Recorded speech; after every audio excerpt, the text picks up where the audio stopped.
Assalamualaikum Ustaz. Waalaikumsalam warahmatullahi wabarakatuh. Gimana kabar, sehat? Alhamdulillah sehat Ustaz. Alhamdulillah. Keluarga Masyaallah. Ustaz gimana Ustaz? Alhamdulillah, barakallahu fiik. Ada Barakallahu kabar fiik, apa, barakallah. Mas? Ya banyak sekali kabar Ustaz. Alhamdulillah, Insyaallah. Salah satunya ya ini Ustaz, udah kita hidup 1 tahun berdampingan dengan corona ini. Allah Akbar, bertetangga dengan corona. Berdamai dengan corona. Berdamai Baik. dengan corona. Subhanallah, baik. Ya. Kalau lihat dari Tanpa terasa, Mas, sudah 1 tahun betul, ya. Betul, 1 tahun ya. Ya, kita ingat betul kasus pertama itu awal Maret ya. Iya. Sekarang kita sudah di awal Maret di tahun yang Berbeda.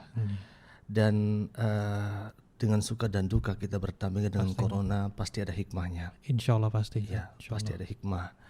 Tidaklah Allah menciptakan sesuatu, tentunya ada hikmah yang ingin Allah Azza wa Jalla turunkan.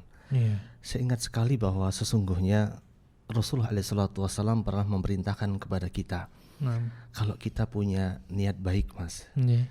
kita pengen pergi haji, Iya. kita pengen pergi umrah, Iya. kita pengen birrul walidain, Betul. kita pengen bersedekah, kita pengen berjariah, apapun itu, jangan pernah ditunda, Mas. Kita bisa melihat karena corona misalnya, berapa banyak saudara kita yang sudah terjadwal berangkat haji Tertunda saat ya. tidak bisa berangkat. Iya. Karena corona, orang walaupun punya uang gak bisa berangkat untuk umroh. Betul Ustaz. Karena corona, serindu apapun kita dengan Masjidil Ta'lim, Iya. kita nggak bisa kayak dulu lagi. Betul Ustaz. Betul. Dulu kita sehari bisa taklim, Wah, sehari 4 kali, Bisa 5 kali, bisa lebih itu Ustaz. bisa lebih. Iya, Ustaz. Sekarang semua serba online, Mas. Soalnya. Baik, Ya. tentu ada hikmah. Hikmah diantaranya adalah yang paling besar, Mas. Yang semoga kita termasuk orang-orang yang bisa mengambil hikmah itu semua. Ada sebuah pesan yang pernah disampaikan oleh Rasulullah SAW. Rasulullah pernah mengatakan, badiru bil a'mal. Kalau kalian punya rencana beramal, maka percepatlah. Karena kita nggak pernah tahu kapankah akan Allah turunkan fitnah dan musibah. Iya. Rasulullah kemudian mengatakan, fatanan kaqat'il lailil mudlim. Kalau datang suatu musibah, suatu fitnah, ibaratnya malam yang gelap gulita. Kita nggak bisa meraba kalau di tengah malam yang gelap gulita. Iya. Kita nggak tahu mana ada lubang atau enggak. Iya. Serba betul-betul gelap semuanya. Sampai Rasulullah menggambarkan, yusbihu rajulun mu'mina wa yumsi kafira. Di pagi hari seorang itu dalam keadaan mukmin, sore harinya dalam keadaan kufur. Kebalikannya, wa yumsi mu'mina wa yusbihu kafira. Di sore hari dia beriman, pagi harinya dia kafir. Yabi'u dinahu bi'aradi minad dunya. Dia menjual agamanya untuk kehidupan dunia. Jadi sungguh bahwa sesungguhnya kita diberikan oleh Allah akal, diberikan oleh Allah pikiran, diberikan oleh Allah penglihatan, agar kita semua memikirkan itu semua. Maka dari itu dalam konteks ayat Al-Quran, Allah banyak menyebutkan afala ta'qilun. Tidakkah engkau berpikir? Ya. Afala tubsirun, tidakkah engkau melihat? Ini bukan pandemi biasa, artinya Allah hanya mengirimkan satu makhluknya yang sangat kecil, Dan tidak terlihat Ustaz. nggak kelihatan. Iya. Kita nggak bisa lihat. Iya. Di gelas ini mungkin ada virus itu, tapi kita nggak bisa lihat. Nah, Di meja ini mungkin ada virus itu, tapi kita nggak bisa lihat. Makhluk yang sangat kecil, nggak ada apa-apanya sama kita. Tetapi itu semua bisa memporak-porandakan semuanya, meluluhlantakan semua Ustaz. meluluhlantakan semuanya. Ekonomi hancur. Iya. Betapa banyak negara yang maju dia mengalami resesi hanya gara-gara makhluk kecil ini. Betul. Betapa banyak masyarakat yang kehilangan pekerjaan hanya karena makhluk yang kecil ini. Sesungguhnya semua ciptaan Allah itu menunjukkan akan keagungan Sang Penciptanya. Kita menghadapi virus yang kecil ini saja nggak mampu. Bagaimana kita akan berani-beraninya menentang Allah? Allah perintahkan kita untuk sholat, kita melalaikan sholat.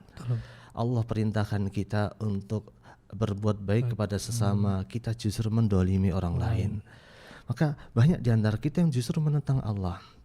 Harusnya musibah ini, pandemi ini, wabah ini membuat kita semakin bertakwa kepada Allah. Ini yang pertama, Mas. Yang kedua, harusnya musibah dan pandemi ini semakin menyadarkan kita bahwa sesungguhnya Allah berikan kesempatan, belum tentu kesempatan itu akan datang 2 kali. datang 2 kali. Ya. belum tentu kesempatan itu akan datang 2 kali. Maka mumpung kita masih diberikan kesempatan yang baik oleh Allah, kita masih sehat, bisa mendengar, bisa melihat, kita bisa berucap, kita masih punya kendaraan untuk bisa menunjang aktivitas ibadah kita. Maka gunakanlah semua itu untuk beribadah di jalan Allah. Apalagi Mas, ini kira-kira mau bulan Ramadan berapa hari lagi Mas? Wah, itu 37 hari ya? 37 hari insyaallah. 37 hari. 37 hari kita akan masuk bulan Ramadan. Di mana dengan bulan Ramadan itu Allah akan mengangkat derajat kita. Di mana dengan bulan Ramadan itu Allah akan memasukkan kita ke dalam surga. Di mana dengan bulan Ramadan itu Allah akan menyelamatkan kita dari siksa api neraka. Banyak sekali kebaikan yang Allah berikan di bulan Ramadan. Maka dari itu waktunya sudah sangat mepet sekali. Jangan sibukkan diri kita dengan sesuatu yang ada manfaatnya.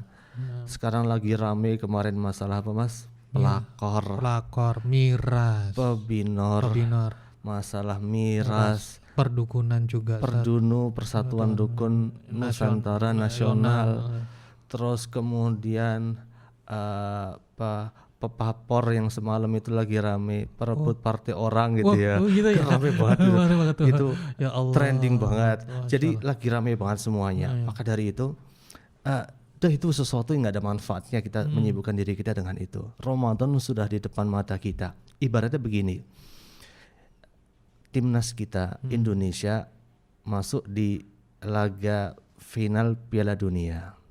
Waktunya cuma 35 menit untuk mengumpulkan bekal. Cukup 35 hari untuk ngumpulin bekal. Cukup gak Mas kira-kira? Wah, kalau untuk pelatihan, pelatnas nggak cukup Mas. Iya. Ini hanya untuk Piala Dunia. Kita akan bertemu dengan Ramadan, waktunya tinggal 35 hari lagi. Kita yang selama ini nggak pernah baca Quran, bahkan kita lupa Qurannya taruh di mana. Sampai berdebu saat nggak tahu, mungkin udah diloakin mungkin ya, gitu ya. Sampai berdebu udah diloakin, nggak tahu taruh di mana. Maka ini kesempatan kita, yuk kita mulai siapin Al-Quran kita. Mulai kita latihan baca Quran lagi sehari setengah halaman misalnya. Kalau sudah enteng naikin sehari sehalaman. Kalau sudah enteng sehari selembar. Kita yang selama ini nggak pernah puasa sunnah misalnya. Ini kesempatan kita untuk mulai berpuasa sunnah supaya di awal Ramadan kita nggak harus lemes. Ramadan kok bawaannya tidur, kan nggak pas juga. Padahal walaupun tidurnya orang Ramadan katanya berpahala, tetapi kalau tidurnya aja berpahala, gimana kalau kita baca Quran? Masya Allah, gimana kalau kita sholat duha? Gimana kalau kita bekerja untuk mencari nafkah, menghidupi anak istri kita? Tentu lebih berpahala lagi. Jadi jangan sampai tidurnya orang berpuasa kita jadikan pembenaran. Yaudah kita bobok aja gitu ya. Tidur aja, nggak bisa.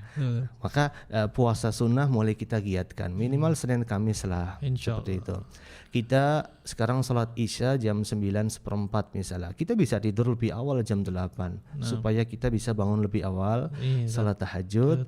Karena orang puasa Ramadan juga harus melakukan sahur. Masa kita mau bangun tanpa cuci muka dulu langsung makan sahur kan nggak mungkin. Tentu kita sholat dulu, sholat malam dulu. Kita baru setelah itu banyak beristighfar, baru nyiapin sahur, baru sahur. Itu lebih baik seperti itu. Maka ini kesempatan kita untuk melakukan pemanasan dan ini bertepatan dengan setahun kita hidup bersama dengan corona. Sungguh mungkin kemarin yang kena corona adalah tetangga kita, sahabat kita, kawan kita, keluarga kita. Mungkin besok yang kena corona adalah mungkin diri kita. Maka kita meminta pertolongan kepada Allah, semoga Allah menjauhkan kita dari wabah itu. Dan di depan kita kesempatan Ramadan, kita nggak pernah tahu apakah kita akan bertemu Ramadan tahun depan atau tidak. Karena setelah corona kita nggak pernah tahu lagi apakah akan ada wabah lagi setelah ini atau tidak.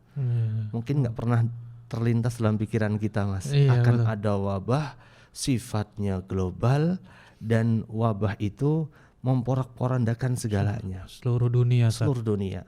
Kita paling kenal wabah itu Ebola di Afrika. Betul. Orang Afrika pengen selamat Ebola, lari ke Indonesia selamat. Mungkin kita kenal wabah misalnya meningitis yang ada di Eropa dan di Timur Tengah. Mereka kalau pengen selamat, yaudah lari aja ke tempat yang lain. Tapi sekarang mengglobal, Mas. Kita lari kemana nggak bisa. Seolah-olah Allah juga ingin menggambarkan kepada kita kondisi hari kiamat. Hari kiamat terjadi suatu bencana yang sangat luar biasa, gonjang-ganjing. Ibaratnya Pak Dalang bilang, bumi gonjang-ganjing, langit kelap-kelap, gitu ya. Gonjang-ganjing semuanya. Ketika yang namanya air laut dinaikkan setinggi-tingginya, terjadi tsunami. Ketika gunung diterbangkan, kita nggak bisa lari kemana-mana. Ibaratnya ini seperti simulasi terjadinya hari kiamat. Kita nggak bisa lari kemana. Kita hanya bisa lari dan kembali kepada Allah. Memperbanyak taubat kita, memperbanyak istighfar kita. Ini sudah setahun. Kita nggak pernah tahu apakah akan terjadinya corona ini 2 tahun, 3 tahun, 4 tahun. Dulu ketika awal corona, para ahli memprediksi corona hanya sampai bulan Agustus, September. Kalau masyarakat Indonesia itu ngeyel kan, banyak kan gitu ngeyel ya kayak kita ya Mas. Udah tahu corona masih podcast saja ya. Insya Allah podcast saya tapi bermanfaat. Bermanfaat ya. Dan ini ada jaga jarak Mas ya. Jarak, baik. betul. Ya. Katanya masyarakat Indonesia itu ngeyel. Kalau ngeyel kira-kira November Desember baru selesai. Nyatanya lanjut lagi. Kasusnya sudah semakin banyak sekali, bahkan muncul varian baru, varietas baru, rasa baru, inovasi baru, mutasi baru. Maka ini adalah PR kita semua untuk kembali kepada Allah, memfokuskan segala perhatian kita, pikiran kita, hati kita untuk menghadapi bulan Ramadan. Minta pengampunan dari Allah, minta dengan sungguh-sungguh kepada Allah semoga wabah segera berakhir, sehingga kita bisa berangkat ke tanah suci lagi, sehingga kita bisa ngaji lagi, sehingga kita bisa kumpul-kumpul lagi bersama dengan saudara kita sesama muslim. Itu harapan kita Mas. Dan jangan lupa Mas, selain kita berdoa, kita juga mengambil sebab, mengambil ikhtiar, jaga jarak, tetap pakai masker, dan tetap mematuhi protokol kesehatan. Jaga imun ya Sat ya. Jaga imun dan jaga iman. Kita sudah ada Ramadan di depan kita untuk menjaga iman, dan kita juga mempersiapkan dengan menjaga imun kita. Nah, semoga kita senantiasa sehat selalu. Amin. Antum sekeluarga dalam keadaan sehat walafiat. Kita semua dijaga sama Allah. Kita semua senantiasa bisa berdakwah, kembali menebarkan kebaikan walaupun dengan cara online maupun offline. Dan insya Allah semua yang Allah tetapkan ada hikmahnya, insya Allah. Insya Allah. Ya. Masya Allah. Jazakallah khairan Ustaz atas nasihatnya Mas. Barakallahu fiik. Ya, semoga sehat selalu. Semoga bermanfaat Mas. Amin. Insya Allah.